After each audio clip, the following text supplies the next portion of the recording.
Welcome to Inside Politics. I'm Phil Mattingly. John King is off. President Trump is on his way to New Orleans this hour to speak at a farmers' convention. That's New Orleans as in Louisiana, not Nashville as in Tennessee, like he tweeted this morning. But on the White House lawn, the president fielded questions not on the plight of farmers, but on whether or not he's working for the Russians. And the college football national champion Clemson Tigers will greet the president when he's back in the White House later tonight. So naturally, he previewed the menu. And I think we're going to serve McDonald's, Wendy's, and Burger King's with some pizza. I really mean it. It'll be interesting, and I would think that's their favorite food. Paging Clemson strength and conditioning coach Joey Batson may have some issues with that. Now, the president's attorney general nominee is laying down a big and important marker, two of them actually. One, the Russia special counsel should finish his investigation. Number two, that the American public should see Robert Mueller's report. More on that in a few minutes. But we begin with a straight-up denial from the president that to a now burning question brought on by new reporting. Mr. President, did you do the Kremlin's bidding inside the Oval Office? I never worked for Russia, and you know that answer better than anybody. I never worked for Russia. Not only did I never work for Russia, I think it's a disgrace that you even asked that question, because it's a whole big fat hoax. That question, surreal as it is, being asked this morning because of a weekend flurry of revelations. The biggest being this, that the FBI decided in May 2017 to investigate the president and whether he was secretly acting at the behest of Russia. Today, new details on how and why the FBI made that extraordinary decision. CNN obtained transcripts of closed-door congressional interviews with top FBI officials. The documents reveal a half-dozen senior FBI lawyers and agents debated whether to open the investigation into the president. The chief concern raised by the president's dismissal of FBI Director James Comey, that he did it at the direction of the Kremlin. That was one extreme, the FBI's then top lawyer James Baker told congressional investigators last year. The other extreme is that the president is completely innocent. We discussed that too. Asked then by lawmakers if the FBI determined the president was working wittingly or unwittingly for Russia, Baker said, "I don't know." CNN's Caitlin Collins is in New Orleans, where the president will speak to a farmers' convention later this hour. And Caitlin, I'm sure you freaked out a little bit when he said he was going to Nashville. Glad everybody's in the right place. But first and foremost, these are wild questions to be asking. What's your sense right now of what the White House thinks about this moment? Well, they're furious about it, and you saw that reflected in the statements they issued this weekend after that series of reporting came out. And clearly the president is irritated by it too, because not only did he flatly reject being a Russian agent this morning, he also said that the question was absurd. Of course, the reporter only asked that question because of those series of reports over the weekend, potentially that there was a counterintelligence investigation into why the president was saying things that were beneficial to Russia. Now, that was also asked because on Saturday night, the president did an interview where he was asked outright by the host, have you worked on behalf of Russia? Are you an agent of Russia? And he didn't outright reject it. Instead, he called the question insulting and seemed to sidestep the answer. But this morning, he used no ambiguous language when he was asked that question and said, no, he is not a Russian agent. Now, Phil, something else that stood out to me in the president's comments to reporters this morning was he sought to downplay that report from the Washington Post that said he looked to conceal details of his conversation with the Russian president, Vladimir Putin, even going as far to tell the interpreter not to brief senior national security officials on what had happened because he feared that those details would leak and would get out. And it came at a time when he had been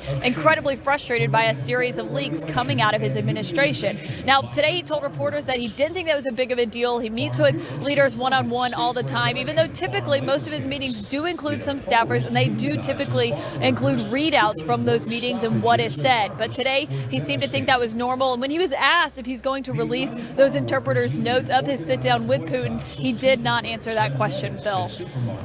No shortage of things for Caitlin to be keeping an eye on in New Orleans, not Nashville. Caitlin, thanks very much. Keep us posted throughout the day. Here to share with their reporting and their insights, Margaret Talev of Bloomberg, Rachel Bade with Politico, Soman Kim with The Washington Post, and CNN's Shimon Prokopez. And Shimon, I want to start with you. First, I want to play this from the president, because you can kind of guess where the posture is going to be from the president and his allies. This is what he had to say when he was asked about some of the revelations you've been reporting on. Take a listen.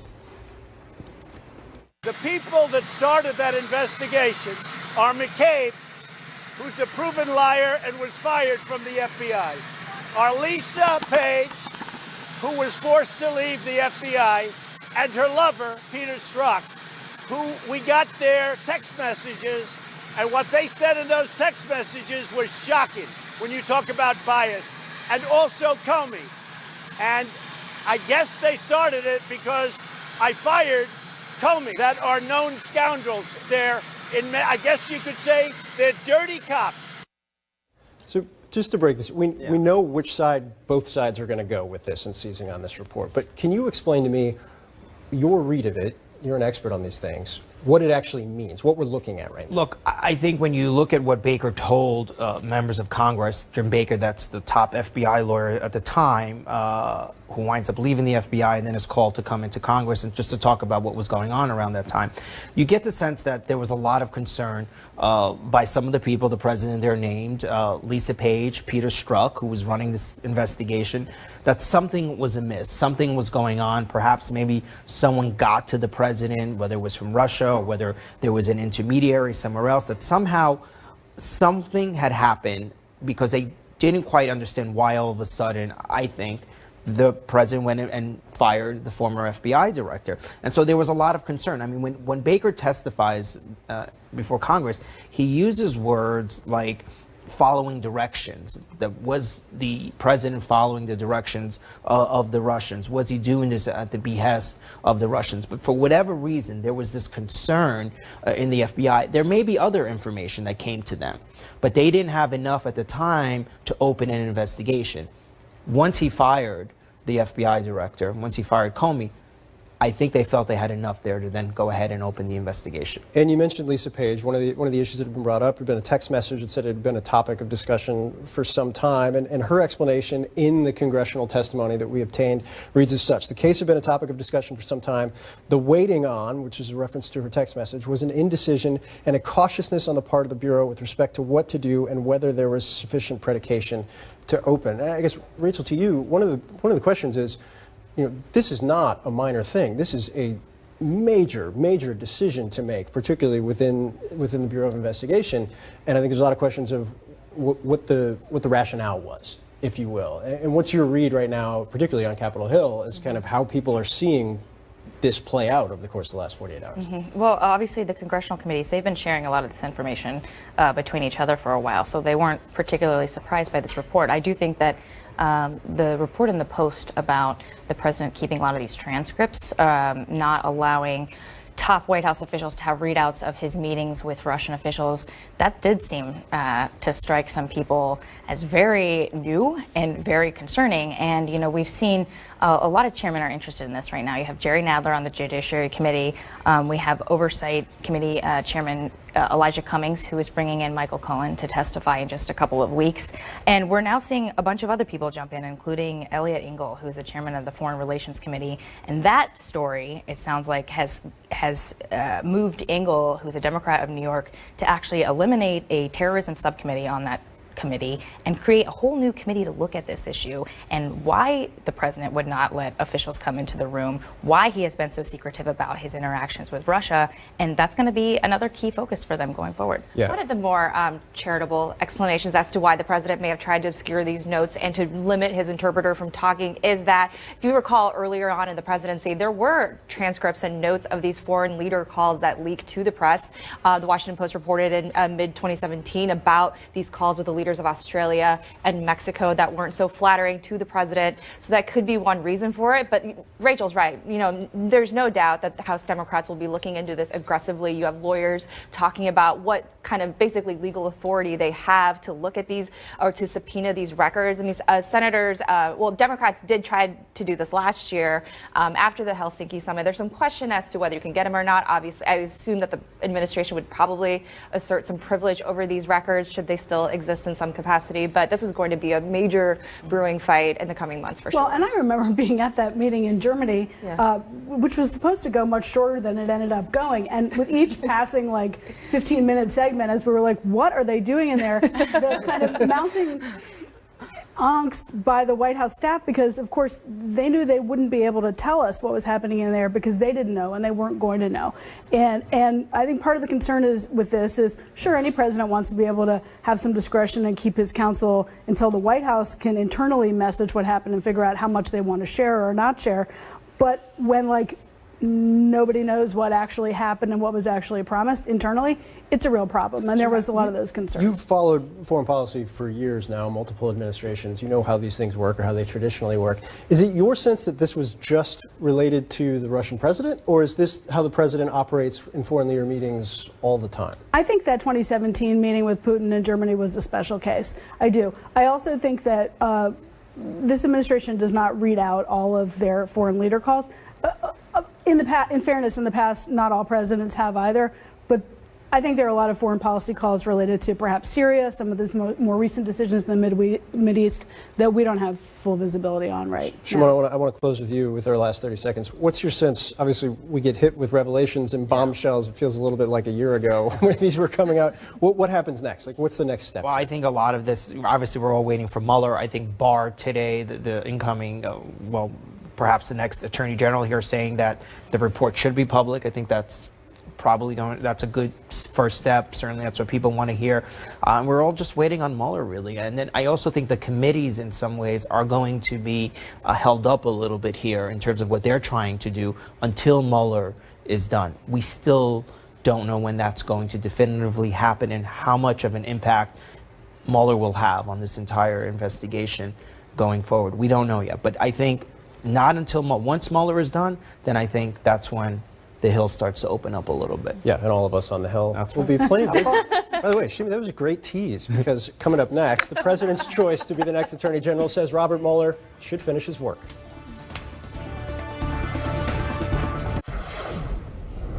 Tomorrow, the president's attorney general nominee comes up to Capitol Hill for a ritual grilling. Today, William Barr is making a pair of big pre-confirmation promises regarding the Russia special counsel. In his prepared testimony, Barr says it's, quote, vitally important Robert Mueller complete his investigation, saying, I believe it is in the best interest of everyone, the president, Congress, and most importantly, the American people, that this matter be resolved by allowing the special counsel to complete his work. Barr plans to say the country needs a credible resolution of these issues.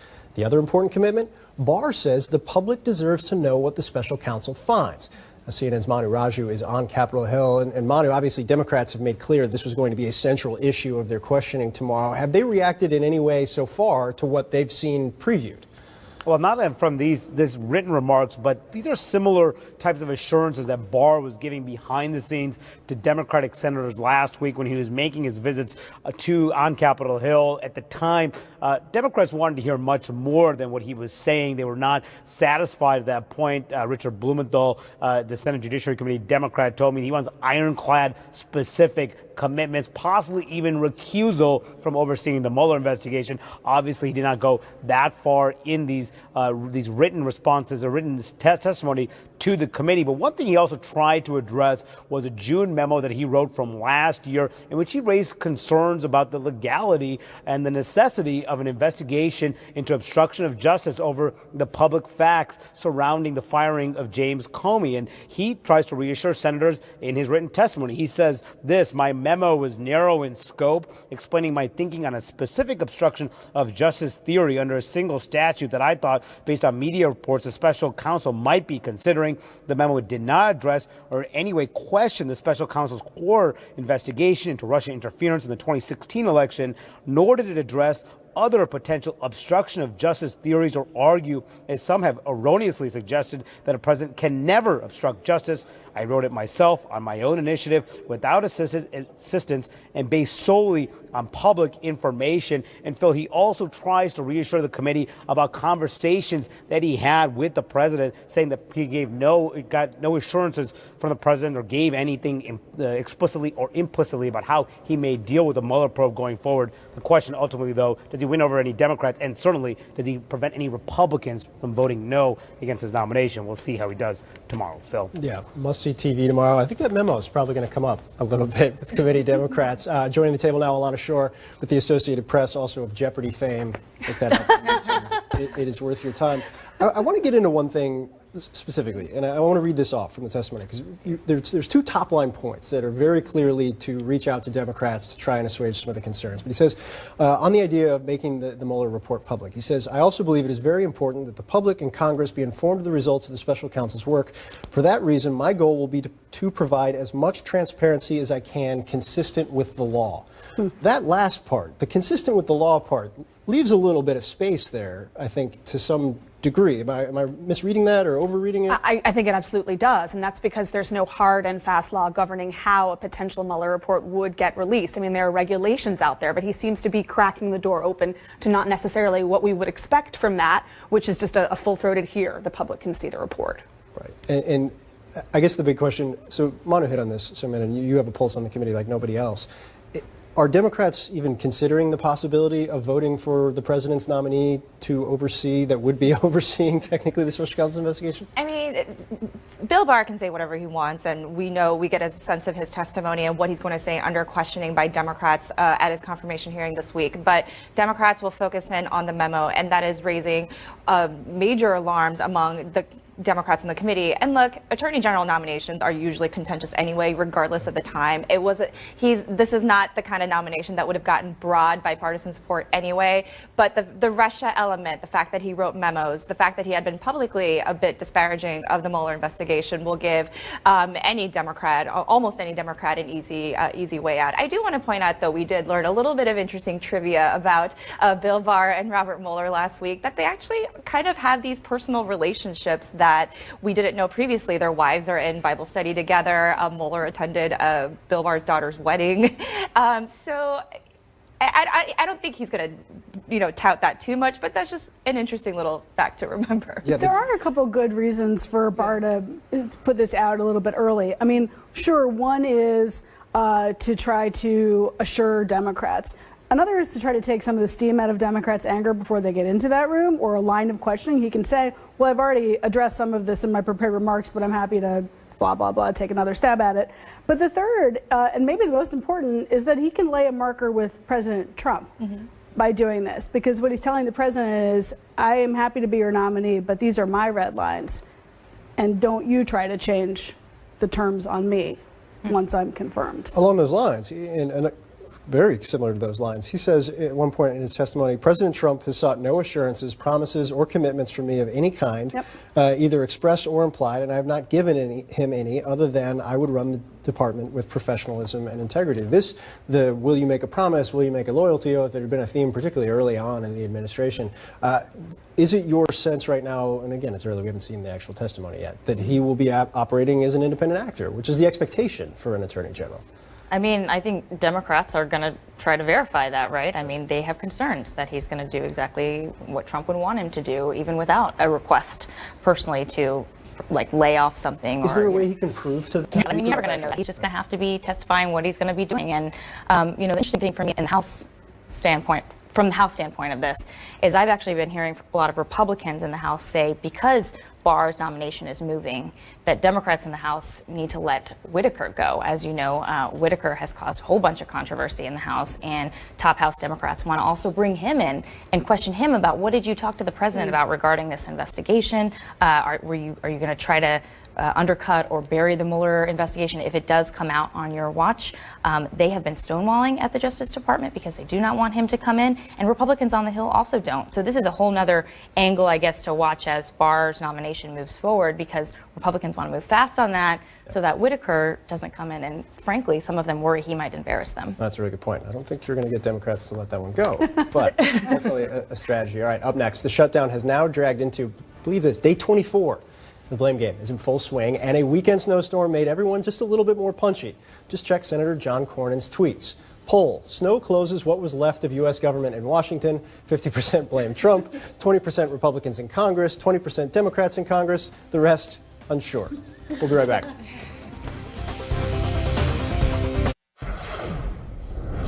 It's now day 24 of partial government shutdown, and it's beginning to feel a lot like Groundhog Day. Frankly, it has the last 23 days. The dynamics, they have not changed. Neither side has budged, and both are eager to blame the opposite side. Just see the president's morning tweets for proof. Nancy and Crying Chuck can end the shutdown in 15 minutes at this point. It has become their and the Democrats' fault. President Trump tells reporters those furloughed and unpaid workers agree with it. We have a very big crisis, a humanitarian crisis on the border. Everybody knows it. They know it. And many of them are saying, we agree with you. Many of them are calling and many of them are breaking. The Republicans are rock solid. We've got to take care of our border. Many of the people, and they're all going to get their money, many of the people that aren't being paid right now are in total agreement with us.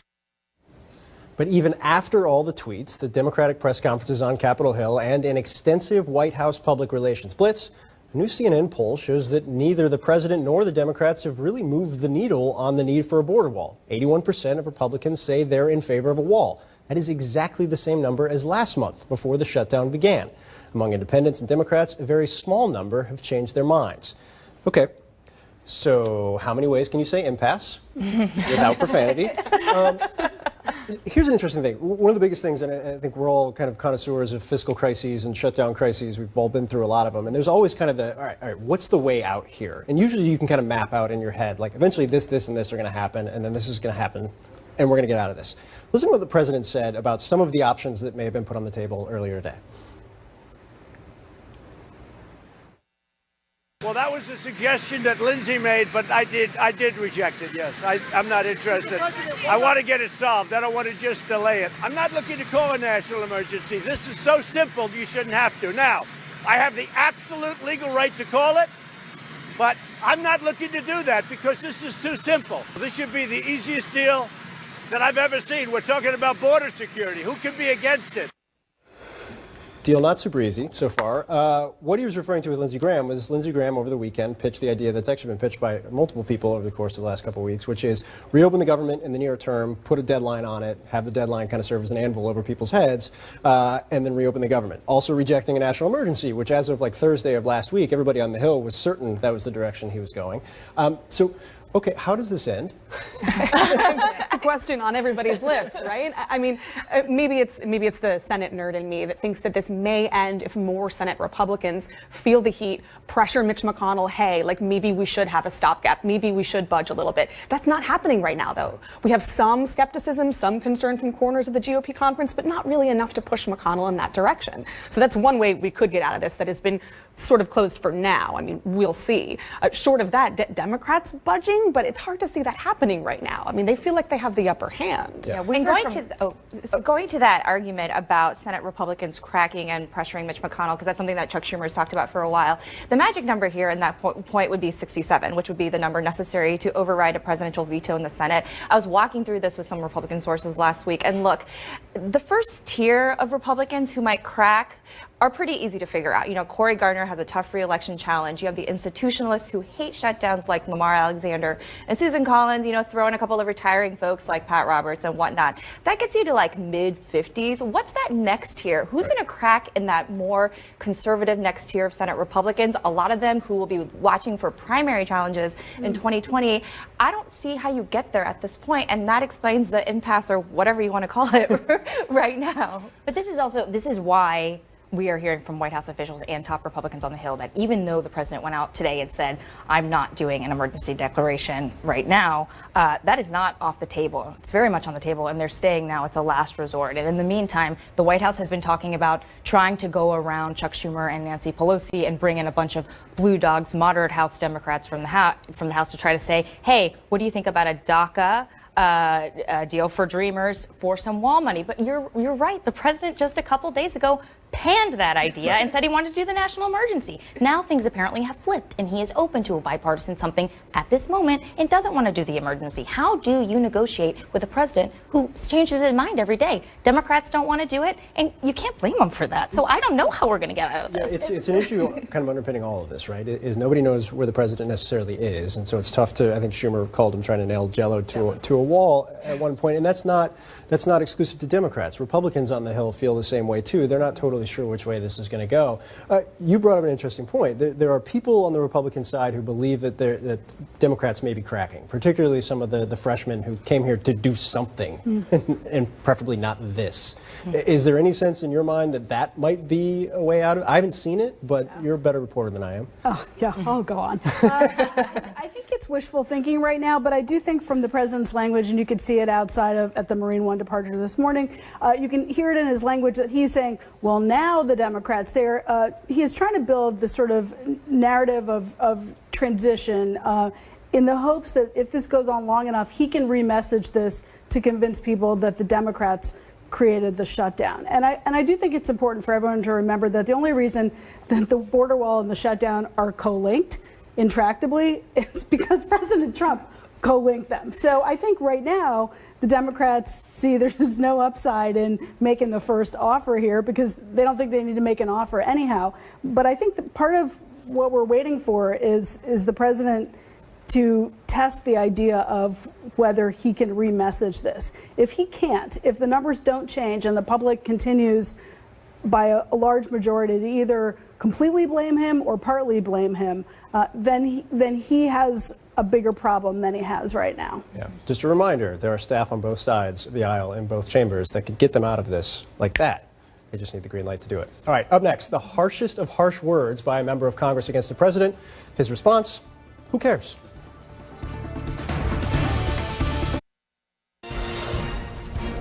Topping our political radar, Secretary of State Mike Pompeo heading home from the Middle East early for a family funeral after making multiple stops, including Saudi Arabia, where he met with King Salman and Crown Prince Mohammed bin Salman. Pompeo says he told them those responsible for killing journalist Jamal Khashoggi must be held accountable. The Secretary of State says the Saudi leaders reiterated their commitment to ensuring that happens.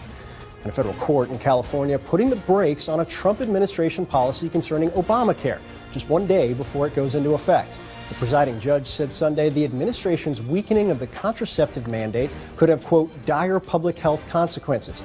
Now, the new rules would allow more employers to get exemptions. The court's injunction only applies to the 13 states that sued and the District of Columbia. The Supreme Court sidestepping a challenge to Matt Whitaker's appointment as acting attorney general. Critics concerned he could fire the special counsel say the president's choice of Whitaker violates federal law. But in an unusual move, the High Court rejected that argument by means of a firearms case that sought to have Whitaker's name removed as one of the parties. Other challenges are still pending, however. And President Trump this morning brushing off reporters' questions about a new member of Congress who says he's a racist on national television. Here's the brief exchange outside the White House.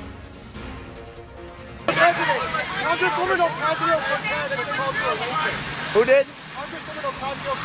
Who cares?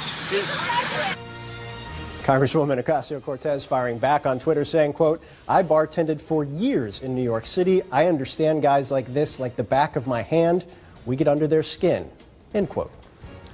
And up next, President Trump brings back a familiar nickname for one of his possible 2020 opponents, this time in a racially insensitive tweet.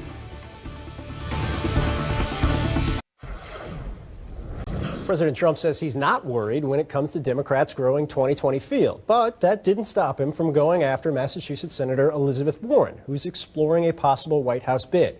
In a pair of tweets last night, the president mocked Warren for drinking a beer live on Instagram, saying, quote, if Elizabeth Warren, often referred to by me as Pocahontas, did this commercial from Bighorn or Wounded Knee instead of her kitchen, with her husband dressed in full Indian garb, it would have been a smash. Trump also called the social media move a catastrophe.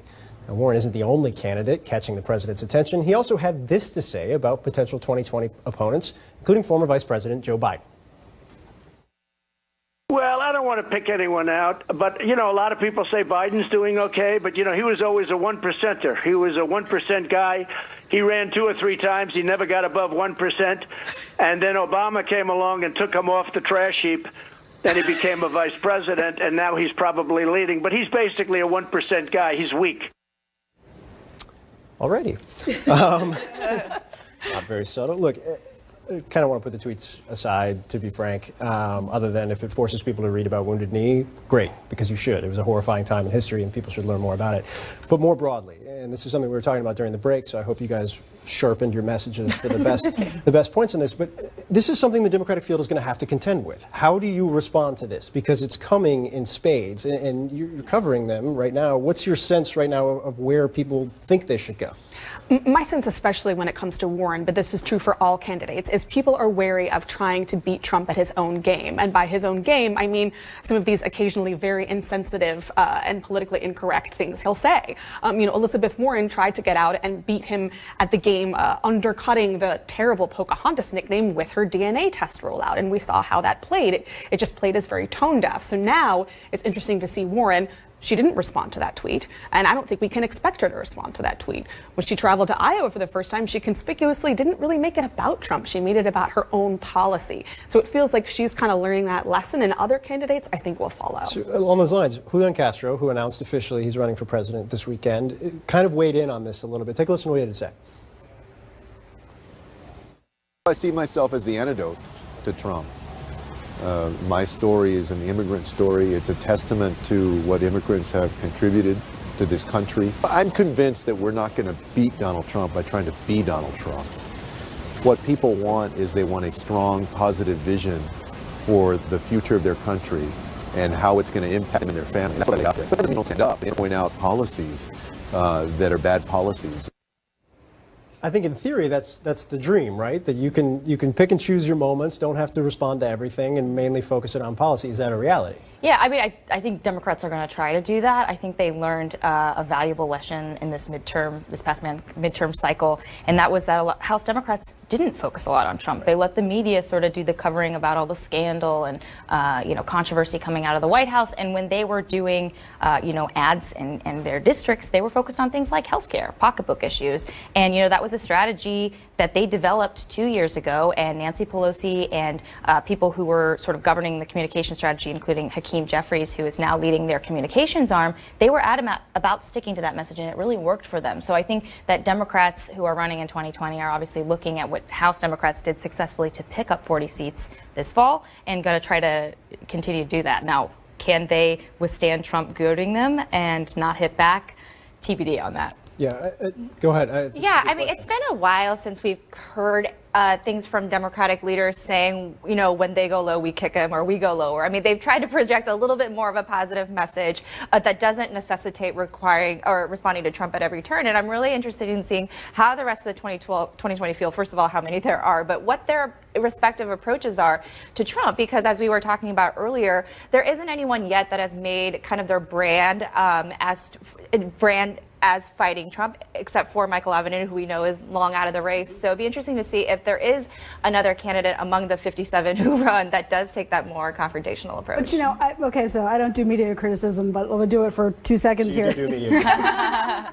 But if there's a 30-person field and everyone's trying to break through with a message, is talking about longevity for Social Security payouts going to get it done, or how do you break through? And I think that's going to be part of the equation. And also, there are times when you have to respond to a president's attack on you, and a candidate's ability to focus on their own message when they want to, but to instinctively hit back the right way without making it sound like it's talking points that you practice like 25 times with your consultant and don't really feel comfortable about doing off the cuff is going to be another challenge. So I think it's like, here's the perfect candidate, right? Whoever that is someone who knows how to do it all. Good news. Stay on message when you want to stay on message, hit back naturally and in an effective way, and figure out how to break through in a crowded field. That sounds so simple. Yeah, the good news is we're going to have like 966 candidates to write to, all sorts of different theories. There were like 300 things I wanted to get here on this one, but this was great. So apologies. We'll get to more. This show goes every single day of the week. All right, up next, the president says he's not aware of a Congressman Steve King's inflammatory comments. We'll catch him up next. Who? I haven't been following it. I really haven't been following it.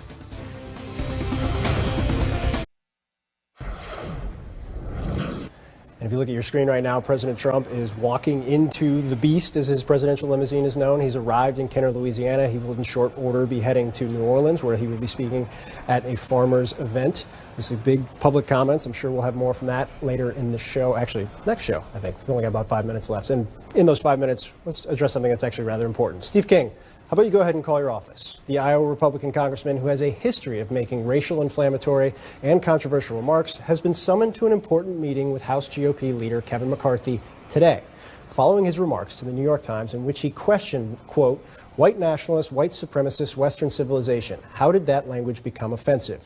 Those comments continued to be rebuked by just about everyone over the weekend, but many want action. Now, McCarthy says his meeting with the 9-term congressman will be about just that.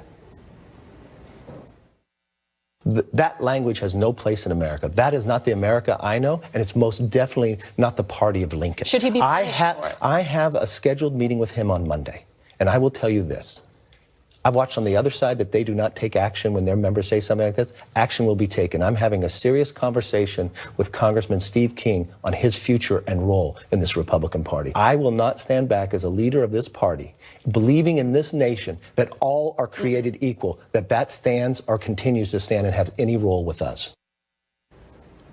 So let's go ahead and lay out what some of the options could be as you see the president right now. It looks like he's walking over to greet some of the people who are waiting for him at the airport. But I want to talk about this because this is important. There are things that Congress can do. You can take him off committees. If you look over the course of history, there's reprimands used about 10 members of history of Congress, censure used about 23 times in Congress, expulsion another option. Look, this is not new for Congressman Steve King. Anybody who's been covering Capitol Hill for any number of years knows that this is actually a fairly regular occurrence. You know the House Republicans better than anybody. Is something actually going to happen or change this time? I mean, TBD at this point. We can say that the reaction from McCarthy is definitely stronger than what we've seen him do before.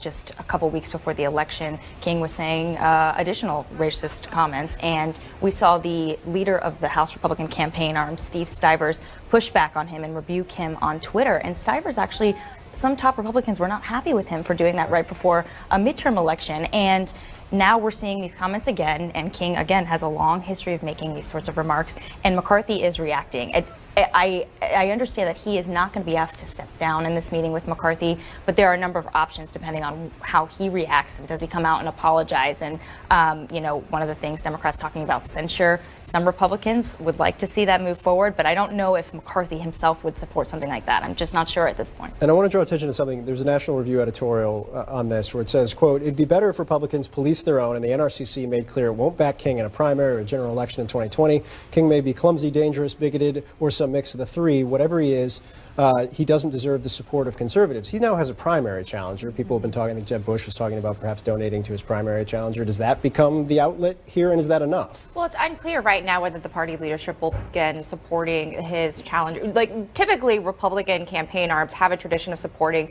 incumbents, and that policy, that general tradition, is really going to be put to the test now that Steve King does have a primary challenger that's condemning the congressman's rhetoric. It's a question we'll be asking the chairman, Tom Emmer, in the coming days. But again, I do want to emphasize that his comments, as reprehensible as they are nothing new. But it's just this pushback coming back so fiercely from the Republican Party that has been remarkable to watch. We talked about Leader McCarthy's comments. You talked about Joni Ernst, who is Congressman King's senator, saying these comments are racist, that they do not represent the state of Iowa. And again, Tim Scott, the only African-American senator, Republican senator, writing a very forceful opinion piece condemning those remarks. Yeah, Senator Scott's op-ed, I think, seemed to open the floodgates. People taking a posture on this that perhaps they hadn't taken any of the dozen or so times we've seen something like this before. All right, that's all the time we have. Great panel, as always. Thanks for joining us on Inside Politics. Brianna Key